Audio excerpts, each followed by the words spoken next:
Are you serious? Please don't kill. They came up with an animation just for that. Oh my god, it's simply a mystery. We'll never know. Greedy New Yorkers. Love discount break. Let's hunt the shiny.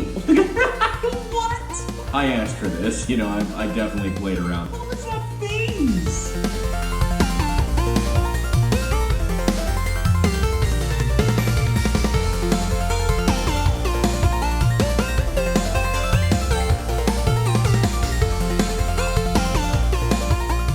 Welcome back, everyone, to the Blueberry Elite Four Monotype Teams Challenge. On the last episode of our series, Amarys gave us more than just a run for our money. She made us do the whole darn 5K. Her team of cold steel killers were nothing to play around with. So far, both battles have been extremely intense and hard fought, with a number of different factors fighting against us. However, today our luck changes. Having beaten the Fire and Steel type Elite Four leaders, we're now moving on to the Fairy type specialist herself, Lacey. Lacey is a cute and bubbly pink-haired girl, but she knows how to break out the badass attitude when she needs to. She wields my personal favorite Pokemon type, which only has two weaknesses, Poison and Steel. Poison is a joke, of course. So our choice for the Fairy Queen will be Steel. Yes, sir. The Steel type is one of my favorite types, and there's a strong case to be made that it is the single best type. With a whopping 10 resistances and 1 immunity, just over half the type chart can barely even interact with it. And this is even after removing its resistance to Ghost and Dark starting in Generation 6. Steel's rocking up to the function with like a nice pair of Ray-Bans on. You know, it's just like The essence of cool. There are also a number of extremely strong Steel dual types, such as Steel Ghost, Steel Fairy, Water Steel, etc. Any typing is almost always made better by adding Steel to it, which is the reason those typings are in such limited supply. Game Freak doesn't just throw these high-powered dual types around. Okay, well that's not really fair because you see there's this whole thing. I don't know. I like the shield more. This advertisement has been paid for by the Thomas Lobby Foundation, Incorporated. My source is that I made it the f*** up. As you'll see in the upcoming preview, our team is much more competently designed this time. Remember, using Pokemon I liked was equally as important as anything else, and thankfully, there's a huge selection of great options in Gen 9 at our disposal. Just as we've done before, I'll leave the challenge rules on the screen for your convenience. If you haven't watched the first 2 parts of the challenge yet, you should definitely give them a watch. I want to thank everybody for joining us, and those who have been around for the journey so far. Please like and subscribe if you enjoy, and comment below what your favorite member of our Steel Squad is, and I'd also love to hear about any particular changes you would make. Remember, the most important thing is to have fun.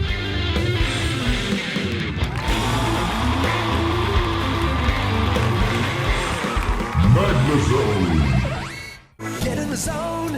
Zone. Magna Bone Zone. Make no mistake, this thing may look like it's part of the Dish Network, but the only signal it's delivering is your doom. Magnazone is a fascinating Pokemon. Electric Steel was for a long time a unique typing to the Magnemite line, and there's a very good reason for it. This type is resistant to a whopping 11 types, and immune to poison of course, while only being weak to 3. Our Magnet friend has a massive defense stat, and its special attack is just nauseatingly high. The rest of its stats are totally respectable, and quite frankly, this Pokemon doesn't really mind the 60 base speed due to its bulk and resistances. Magnazone's ability is Sturdy, which will prevent anything from OHKOing it, and we've given it the very diverse EV spread, which plays into all of its strengths. In this scenario, Magnazone won't be used as a special attacker, but rather a screen setter and supporting Pokemon. For this reason, we've gone with the Light Clay item to increase the duration of the screens. Magnazone will be using both Light Screen to mitigate special damage and Reflect to mitigate physical damage. It's a perfect lead Pokemon to get these up reliably. However, we also have another fantastic support move in Electro Web, which will decrease the opponent's speed while also doing a decent bit of stab electric damage. Lastly, we have Volt Switch, which safely switches out Zony Zamboni while doing yet again respectable electric damage. Empoleon. We spoke last episode about Empoleon, and I made my position clear. I love this thing. It's definitely high on the list of my favorite starters of all time, tier list coming soon. And we've already been over Water and Steel's numerous benefits. Empoleon will be playing a more supportive role as well, and it is equipped with the always useful leftovers to complement its defensive typing and bulk. Empoleon leans more on the special side, both offensively and defensively. For this reason, we've chosen to train special attack, special defense, and HP investment to stay bulky and give us some offensive potential when we do decide to attack. For our primary damage tool, we have Brine as a solid stab option that also has an execute effect to help finish off opponents. And Whirlpool, odd choice, I know, but I'm hoping to trap in some opponents to do chip damage. However, things get much more interesting with two carefully selected egg moves. First, Roost. This is extremely useful on Empoleon to help it stay bulky and menacing the rest of the field. And worse yet, Yawn. Sleep is probably the best status condition, and being able to reliably inflict it will give us a huge edge. I bet you didn't know it got both, right? Scissor!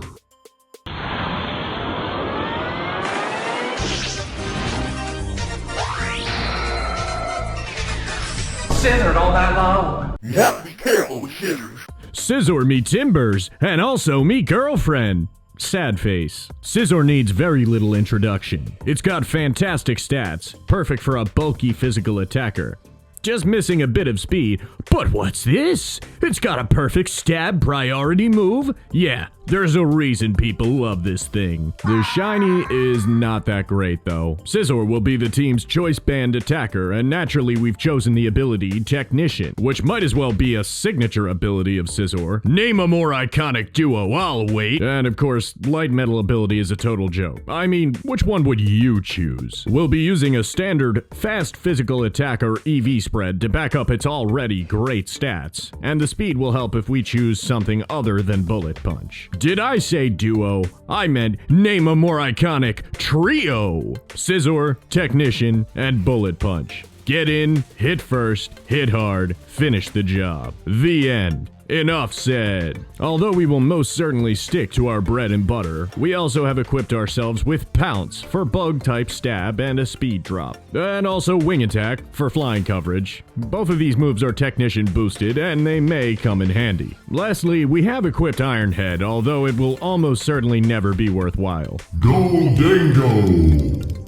Here I come, my cinema. Goldango. Wow, this thing is just truly remarkable. The 1000th entry in the National Pokédex is a silly little coin ghost that surfs around on a gold coin hoverboard. Perfect in every way. The only other ghost steel type is one of my favorite Pokemon, partly due to how unique that dual type is. Goldango has a signature ability, Good as Gold, which will negate all status moves thrown at us. And this actually applies to many more moves or abilities than you would think. Good rule of thumb is if it's not a directly damaging move, it can't touch Goldilocks. We've gone with a standard fast special attacking EV spread, to nobody's surprise. Goldie here has a perfect stat spread to take advantage of it, and the rest of its stats are even better than you might otherwise think. Good as gold is right, baby! Our item of choice will actually be the Metal Coat, the steel-flavored single-type boost held item. I don't commonly use these, but Goldango won't really be able to utilize any other item properly. You will see momentarily why we've chosen this item. Our precious metal homie may look friendly, but he knows how to get nasty when he needs to. Nasty Plot will be our setup move to boost special attack by 2 stages each use. In the event that we need it, we have my favorite recovery move, Recover. You know, when I can, I always slap this move on my mons. Shadow Ball is every ghost-type special attacker's favorite move. Good for any opposing ghost or psychic type, and also lines up well neutrally. But Goldango's strategy will revolve almost entirely around the move Make It Rain, an unmatched signature steel special move with spread and a massive 120 base power. You get a coin, you get a coin, you get a coin. My name's Brian. I like to skateboard. Lucario! Listen, I didn't get it before, but I think I'm starting to understand why people want to Lucario has been a fan favorite ever since its introduction in Gen 4. Of course, putting it in Smash has helped a lot as well. I really enjoy that it can be built physically or specially, and thankfully, it gets away with being a bit of a mixed attacker in the same way that Infernape kind of gets away with it. The stats that matter are good enough. Put on your spectacles because we've got a choice to make. No? Okay, let's move past it. Anyway, Lucario will be using the choice specs, so we have 4 attacking moves lined up. In this team comp, we have Luis the Cario engine slotted into a special set, and we have the same type of EV spread as Goldengo. Not much else to say. Great Pokemon, great typing, good shiny, and a fine addition to the team. We're flashing people again, but don't worry, we're responsible, and we only flash consenting adult Pokemon combatants. Or else. For our fighting stab, though it may not be effective, we'll take Aura Sphere. The same can be said about Vacuum Wave, though at least it's priority for a little chip damage. Dragon Pulse seems absurd here, and it would be 0 times effective in most cases, but as we've seen, there will likely be a non-fairy on the team. So why not? Metagross. Metagross. Looks like the old Windows XP got a shiny new upgrade. Hey, wait a minute. The Gen 3 supercomputer is definitely one of my favorite pseudos, and I love this shiny. I've never had one, and I'm so glad I finally got one for this challenge. It's worth it. Metagross is rounding out our trio of beggars who are also choosers, with the choice scarf item to boost its less than desirable speed stat. Clear Body is a very useful ability if the opposing team has Intimidate, which we actually know this one does. In fact, it's literally the only thing I know about her team. Hey, honestly, it's amazing we had so little spoiled while I was making this challenge, so you know what, I'll take it. Our EVs show another spread I love using, the full attack and defense investment. We have the Scarf for speed, so we're able to go fully into physical bulk and attack. Metagross is a powerhouse, and it's great to have it on the team. Let's take a look at this water-cooled menace's move selection, shall we? Meteor Mash, a move originally only usable by Metagross and Jirachi, will be our primary attacking move. High power, slightly imperfect accuracy. However, we have yet another automatic weapon in our arsenal for some nice priority. We're using Psychic Fangs as our Psychic Stab move, another great screen-breaking tool. And lastly, Hammer Arm, Army Hammer's favorite move ever. Very cool stuff. Well, hopefully that was a little shorter than usual. In future video series, I want to find a way to abbreviate the team preview so I can appreciate you bearing with me while I find my style for these things. As a heads up, the Kieran segment doesn't even have a team preview due to the video length and slightly different style. For a third time, folks, we're doing a blind playthrough. Once again, we are aware of the Grand Bull on the opponent's team, but don't worry. Wolfie VGC will soon be sent to Incineroar Jail for spoiling it. Please like and subscribe if you enjoy, and let's get to it! Before we get into the challenge proper, I've included a few thoughts I had while filming about the challenge so far. In previous episodes, I've removed these, but it fits a little bit better this time.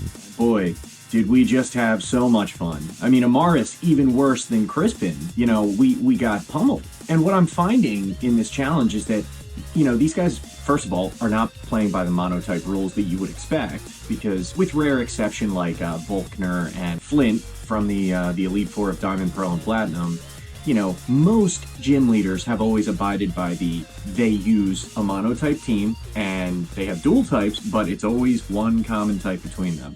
What I'm finding is now, on these teams, there's always one Pokemon that does not fit that trend. It was Reuniclus on Amarys' team, and it was Exeggutor on Crispin's team. Hello. And Exeggutor made sense. It was a sun-based Pokemon. He had a sun-based team. Fine. Reuniclus, I guess, really was just a Trick Room thing, and that was sort of like... But it's not like her whole team revolved around that, so I'm not really sure. Now we're going to take on Lacey, I believe her name is. That's damn good mushroom matcha. Hold on, wait, let's do a commercial. This video is sponsored by Rise. This video is not sponsored by Rise or any of its subsidiaries. Rise brand matcha. Drink your mushrooms. Like that little ad plug. This video is not sponsored by Rise. Alright, so here we go. We are going to take one little stroll over to the coastal biome I've spent a lot of time in the coastal biome, especially when farming for Poplio and Froakie shinies. As a beach elemental human myself, I enjoyed my time on its sandy shores. But I mean, you really can't argue with the beachfront view on her arena. I hope that Lacey will present us with a challenge. After all, she wields my favorite type of all time. Here's to a fierce battle. Honestly, the steel team that I have prepared for her fairy team is, I think, a lot more competent than the teams that came before it.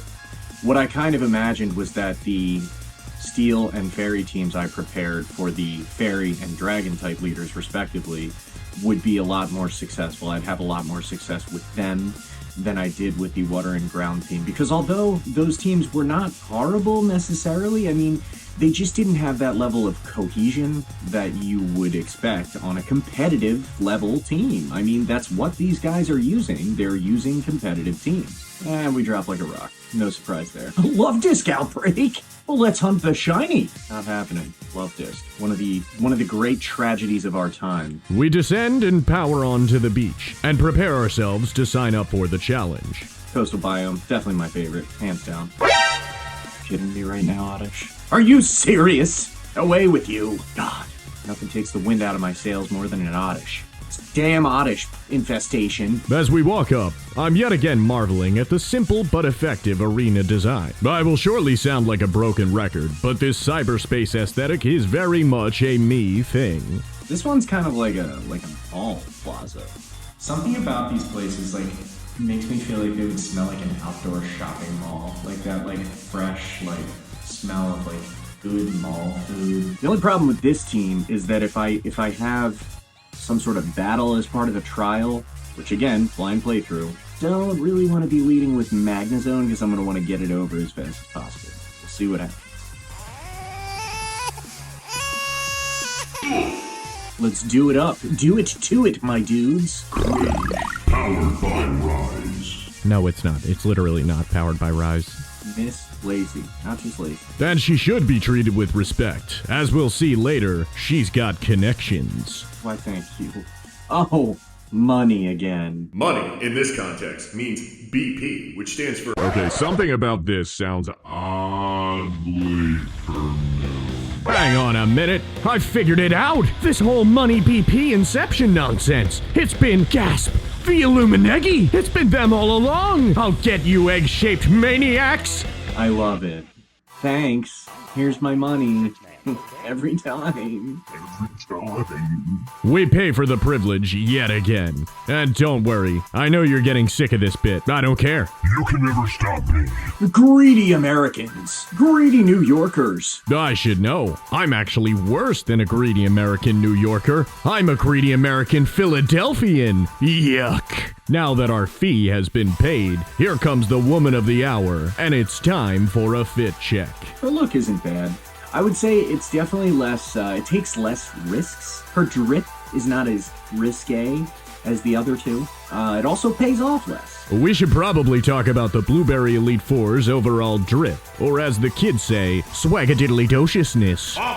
The kids don't say it, I made it up. Do not steal my personal drip ratings for each leader are as follows. Crispin rocks up with a solid 7 out of 10. The chef getup is very coherent, and even though I don't like hot colors, it works just fine. Amarys has the whole military officer from the future look, and it's not my favorite, but it's definitely cool. You can argue that it presents the steel theme well enough. 6 out of 10. Lacey here is very cute. I do like the coat and the hair clips. But if it weren't for those pieces, what about her would communicate fairy-type leader to you? I'm so sad to say it, but I can really only give her a 4 out of 10. Drayton, naturally, is my favorite. He's definitely over the top, but I respect the hell out of the skirt and jacket combo.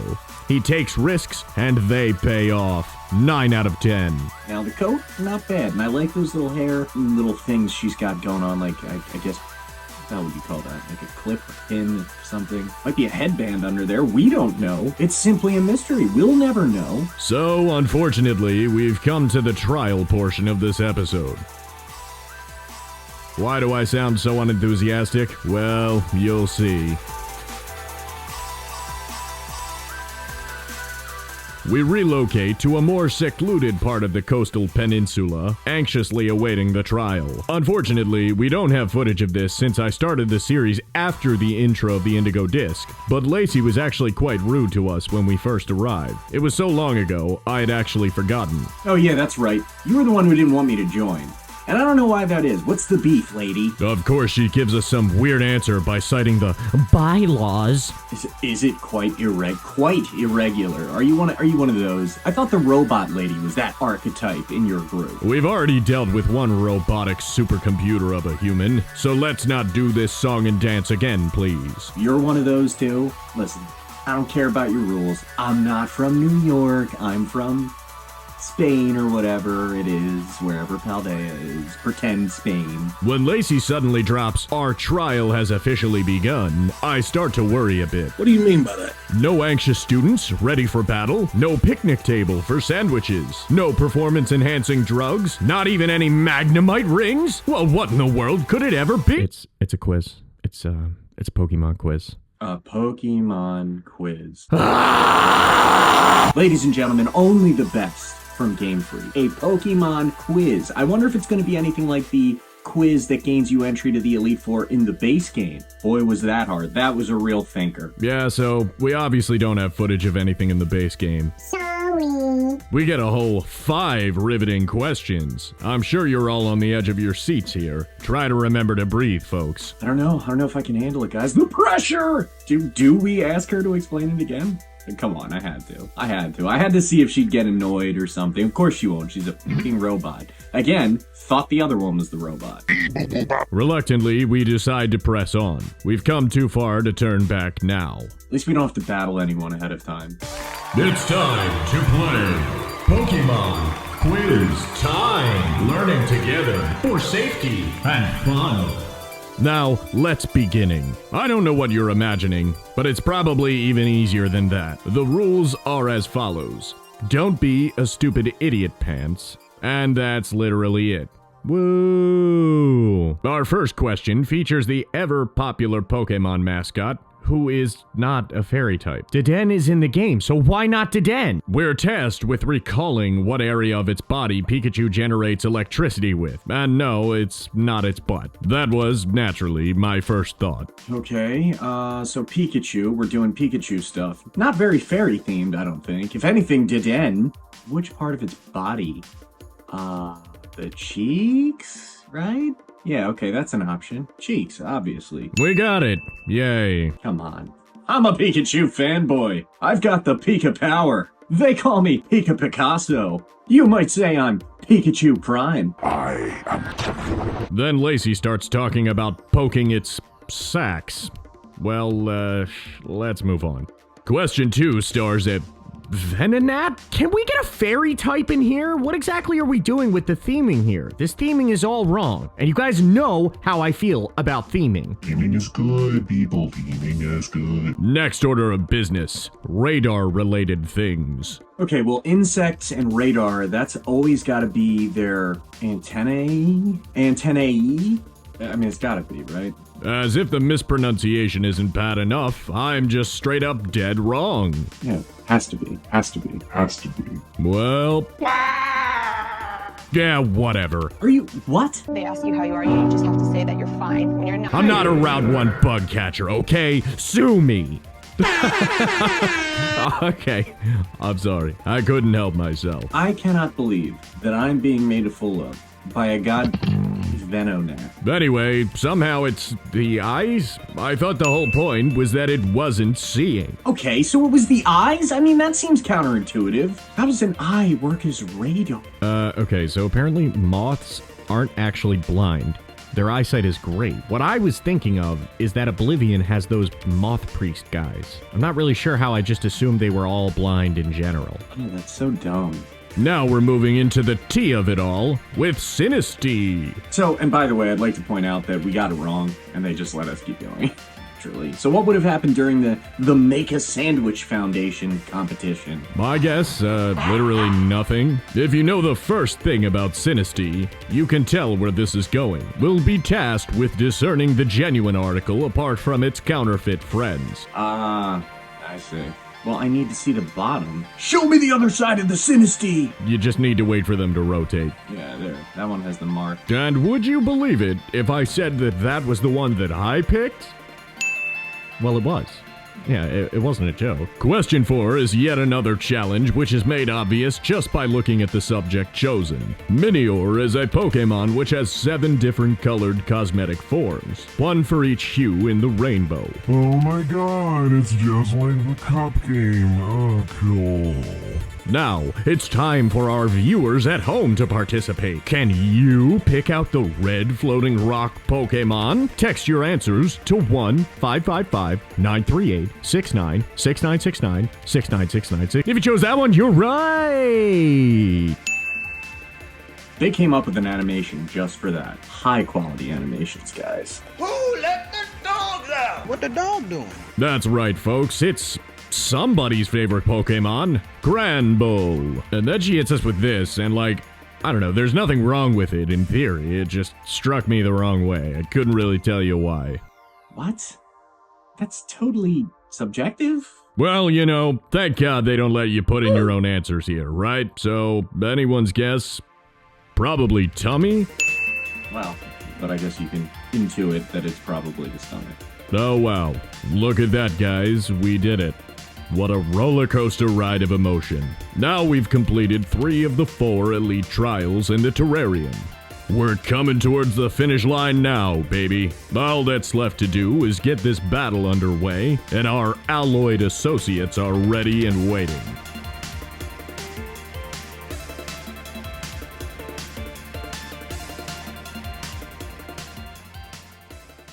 Let's do it. Here goes nothing. It's time to get this show on the road. Oh, let me guess. You're gonna ask me some weird question about Kieran now?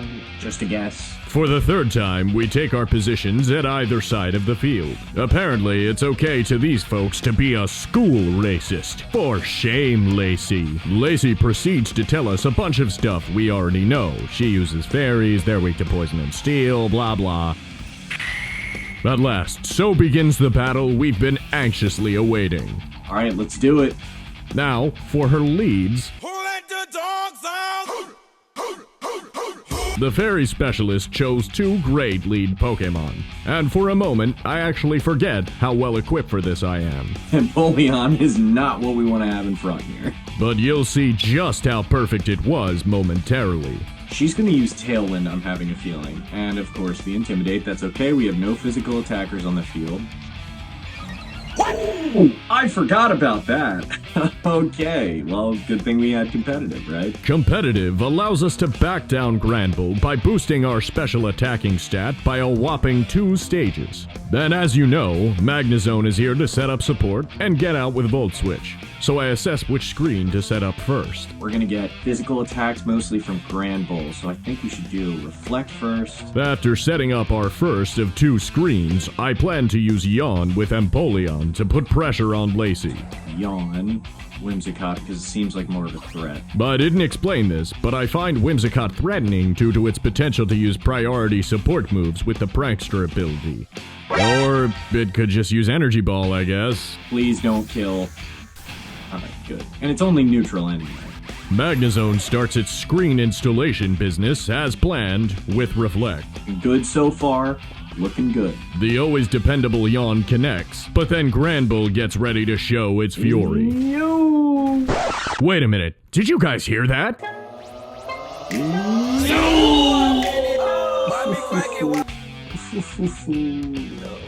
Oh, it has a ground type move. That's right, folks. I mean, nobody would be gull enough to think she wouldn't pack a ground type coverage move to literally take care of both of Fairy's weaknesses, right? Who would be gullible enough to think that? Answer me, who? Anyway, we had to know she'd be packing dirt. Time to reassess. Oh no. Oh, God damn it. You better make this count. Oh my god, I can't believe that. Or just complain more. You have a ground type move naturally. And I mean, obviously they'd come prepared with a ground type move, but like your lead has to have a ground type move. Do I Volt Switch out and hope that somebody else doesn't have one? Or a fire type move? Or do I just try and get the light screen off and call it a day? The screens have to be the priority. As much as getting off an electro web would be nice, or saving the bone zone with Volt Switch, we cannot leave our team unprotected. I gotta do the light screen because I have light clay. Oh my god, that's brutal, man! But choosing to double screen is definitely the right move, especially considering our held light clay item. Empoleon, on the other hand, is preparing himself for another yawn on the enemy team. It will become quickly evident just how much of a menace my Empoleon is, knowing both yawn and roost. God, every time I look at Whirlpool on here, I just cringe. Whimsicott, still awake, goes for a clever defensive play with light screen. Lucky for me, I got something for that. Magnezone retorts with its own light screen, right on schedule, followed by the aforementioned yawn from Empoleon. Get it, guys? Get. Oh man. See, if I had slept Granbull, you wouldn't have been able to do that. Oh, that's brutal, man. No electro web, sadly. It doesn't actually work like Sticky Web, which is what I originally thought. Whimsicott finally drifts off to sleep. I just realized that I kind of betrayed Sleep Claws there. Yes, braviary-eyed viewers probably noted this already. Sleep Claws is a ruling in competitive Pokemon that prevents you from intentionally sleeping more than one Pokemon at a time on the enemy team. It does not count if they induced it themselves with a move like Rest, however. I genuinely did not intend for this, but I personally believe it wouldn't have drastically changed the outcome either way. Do we need to bring in Metagross to take that? Because of course I am prepared with Psychic Fangs. We need to take that screen out. I think that it might be beneficial to do so. We're gonna bring in Metagross. Good, so I am thinking apparently. But check this guy out. Yeah, look at that bad boy. It may be cliche, but I just think shiny Metagross is so cool. And like I said, it's my first one I've ever had. Now it's time to use a stab-boosted Psychic Fangs to clear the screens and hit some big damage. Empoleon has its own plan, however. We're going to trap them in with Whirlpool, in addition to Sleep. It's right about here that I start to realize exactly how big of an advantage I have. Oh no, this is not going to be competitive at all. The screens have been broken, leaving Lacey's team without her extra layer of protection. Oh, hurt more than I thought it would. As if that weren't bad enough, Empoleon is about to surprise me in a big way.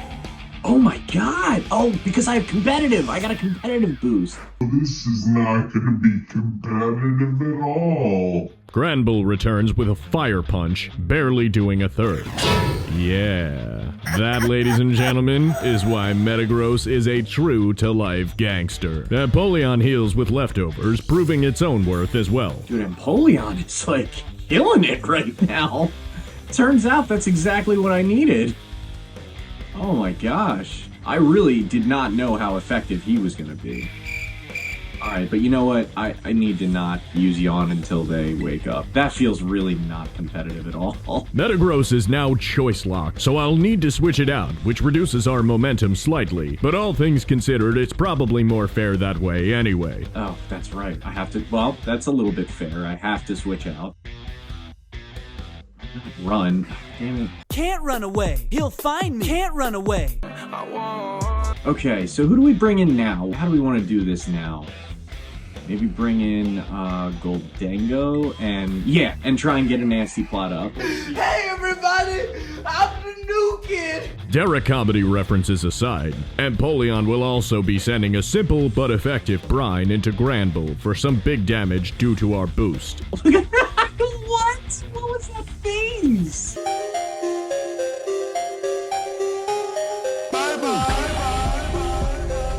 Yeah, this game is honestly beautiful in every way. Oh my god, what was that face? That was ridiculous. Special edition Goldango. Limited mint. It's a limited minting. Empoleon charges a massive brine and KOs Granbull effortlessly. I'll be honest, this was kind of bullshit. I feel a little bit bad now. Well, I shouldn't feel that bad. The first two matches were extremely difficult, with teams that were designed to counter the strategies that I brought. Our team this round is much more competent, and Lacey's team has not been terribly strong from what we've seen so far. Maybe I should have used Sleep Claws on that. And still somehow I'm finding a way to argue with my own success. Let's see how this shakes out. Maybe we might have to redo this. Oh, Slowbro. Oh, it's Galarian Slowbro. Ah, yes. Head empty, cannon loaded. Galarian Slowbro is an awesome take on an already great Pokemon. Poison Psychic is not necessarily that great as a type combination, and we are immune to one of its stab types. However, something tells me it's going to be prepared with that cannon on its arm. Due to the aforementioned immunity and resistance, I decide to commit to a nasty plot, which may come back to bite me. You know what, man? I know that thing knows Flamethrower, but let's try and get a nasty plot up either way. Literary devices aside, it would be huge to get off the nasty plot. It might win us the game if we do. Apollyon goes for another Whirlpool, this time on Slowbro, committing to the idea that the threat of it is not too great on the field. The sleep is brutal. Well, yeah, we're gonna get it up because Slowbro is really slow, but that he has that special ability, and I don't know what that does. Broseph McToxin gets caught in the vortex as planned. And can we just take a moment to admire these excellent regional designs? Oh no. Yep, knew that was coming. Oh. Okay, good, he's fine. He's not even invested in any bulk, and I continue to be impressed by Cinnamon here. Wait, it's not a fairy type. It's psychic poison. So that's their non-fairy type on their team. Right, they all get one, and only one. Alright, I think that I can pull out the kill. Goldango lines up to deliver its greedy signature move, and I contemplate switching Empoleon out. It's still boosted, but it's gotten a lot of time to shine. And you know what? Maybe we'll go Scizor? Deciding to switch out a strong Pokemon with a great defensive type that's gotten a free special attack boost is nothing more than me being cocky and complacent. This is where I start to play with my food a little too much. Let's try Scizor. As we prepare for the switch, Slowbro's ability is finally revealed to us, giving it a speed advantage. Oh, so it's literally like Quick Claw. The Quick Claw item gives the user a 20% chance to act first regardless of turn order. Quick Draw is strictly better at 30%. Weirdly, it shows the message before my switch occurs, but does not interrupt it. Yeah, it's literally like a built-in Quick Claw. That's pretty cool. I like that. Unfortunately, we were greedy. I'll crush you. No!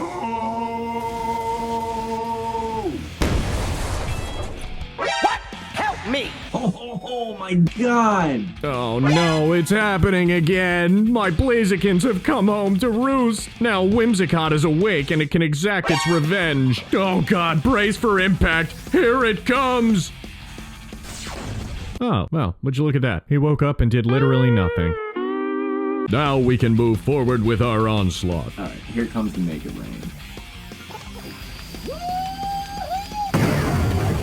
Hooray for gambling! Took care of that. They're gone. They're done. Done they are, and a fine double kill it was, marking the halfway point through her team. Yeah, well, we'll see. Well, we're seeing it now, because unfortunately for us, although Make It Rain is a very strong move, it decreases our special attack by 1 stage each use. Now I'm gonna probably need to get Goldango out. I mean, I may be able to pick one more kill up with Make It Rain, but I don't know if I even want to play with that. I'm doing... knock on wood. Oh, yeah, okay. Kinda saw that coming. Now we have our third elite starter revealed. To nobody's surprise, it was the only fairy starter, Primarina. I'm wondering who Drayton will have. How creamy. That's a mono fairy type, right? Yeah. I could Make It Rain again, but it would only be super effective on Alcremie. Primarina is a great fairy and water dual type for Lacey's team. It's one of my all-time favorite type combinations, both thematically and mechanically. Steel is only neutral since water naturally resists it. Its offensive profile is just as threatening as its defensive matchups. And can you guess what type I'd be if I was a Pokemon? I'm Aquaman, but you can call me handsome guy. All in all, a great presence on her team. Alright, she's got 3 left. I have 5 left. So I can play kind of risky here. Oh there. Looks like Devious Diesel had an oopsie-daisy. Hi, I'm Giratina the Jones, MD. I'm the good Giratina. Sometimes I take on this form when I'm volunteering at the local Pokemon Center. But don't confuse me with Giratina, the god of antimatter and all that is evil. Remember, folks, it's always cool to be safe, use protection, and not make stupid mistakes in a Pokemon battle. Stay hydrated, and don't talk is great. If I go for Recover, I don't know if I'm faster than Alcremie. I am almost sure that I'm faster than Primarina. Alcremie is definitely not faster than Goldengo, but it is 4 points faster than Primarina's 60 base speed. Their stats are actually pretty similar, but Alcremie is just objectively worse, sadly. Instead of going for Recover, I safely assume that I'm faster than both opponents, and that the single stage loss in power won't matter. I think that I might well try to just make it rain. Scizor, on the other hand, is packing Bullet Punch, which as we know will move first. In theory, I can lower Primarina's health to make up for Make It Rain's neutrality. Oh my god! Oh my god. Holy shit!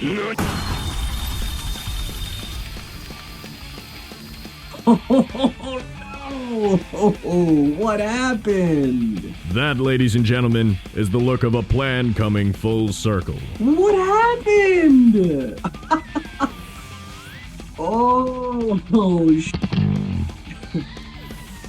And I mean, keep in mind, folks, I'm 1 level under level. I'm not, I didn't out-level them or anything. I was below the level cap. Excadrill.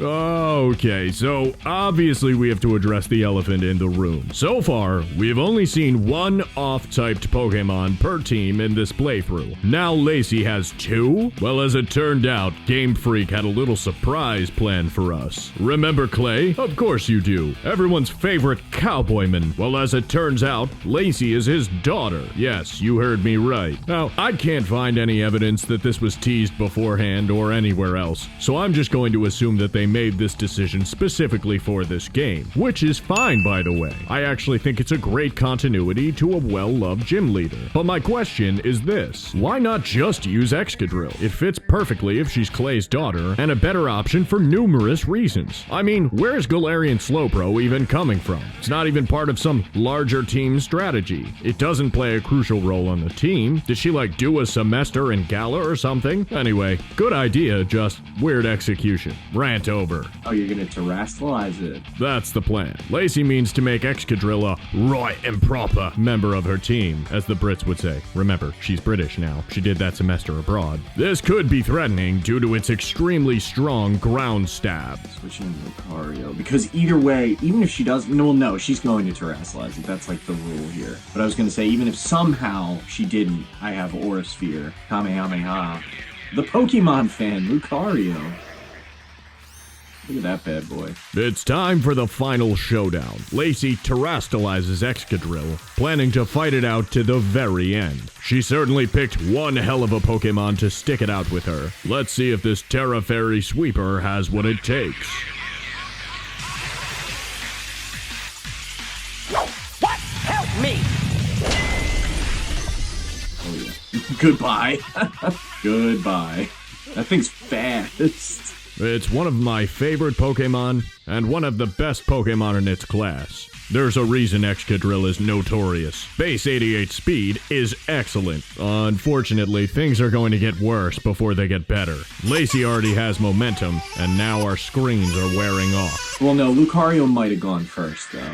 It would have. Unfortunately, I had switched Scizor out, who had a priority effective move. Now she might start to snowball if I don't handle it quickly. Wow, I don't even know what to say here. This was just disappointing.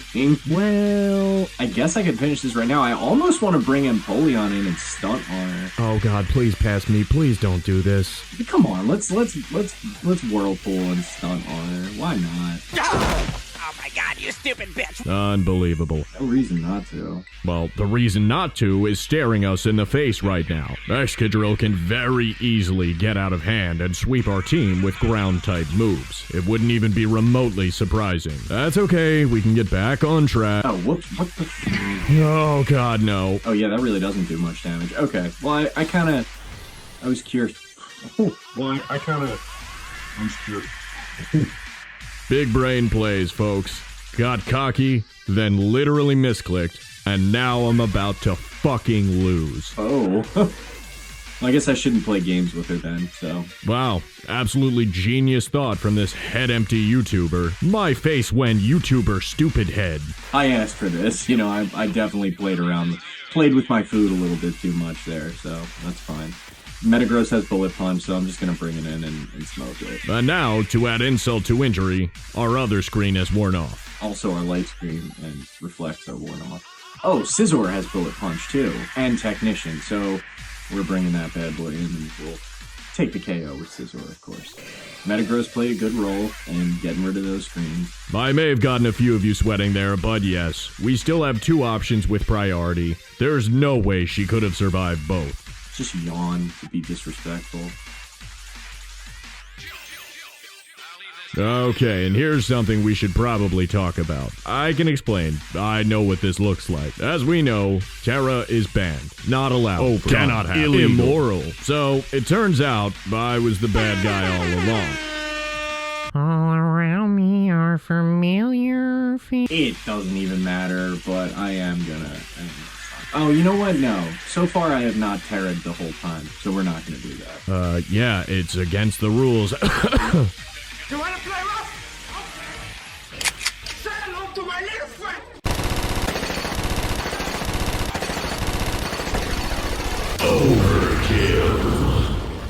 Yeah, and that was that. A little sweaty for a minute, but we made it out okay. The end. Wow, that was really not bad. And this is what I was expecting before. You know, what I mentioned earlier is that this team was just more coherent, more cohesive. It had better Pokemon with higher base stats on average, just straight up better. Her team was not very good. I mean, it really wasn't, and I guess that's owed a little bit to the fact that Togekiss is not in the game. Of course, one of my favorite Pokemon, but it's one of the best fairy types, and it's not in the game. She could have been cheesing me with Serene Grace, Air Slash. Not only Togekiss, but there are a number of better Pokemon she could have used, like Gardevoir. Her best members were probably Primarina and Excadrill, who isn't even a fairy type. Furthermore, she didn't have any overarching strategy or theme or anything. Oh, I'm gonna call her cute. Oh my god, for the last time, they're not adults, dude. In complimenting Lacey, we find out that she's actually a cringe lord. Nope, wrong. We're talking about my Pokemon. Incorrect, actually. What? That was... Oh my god, that was so on...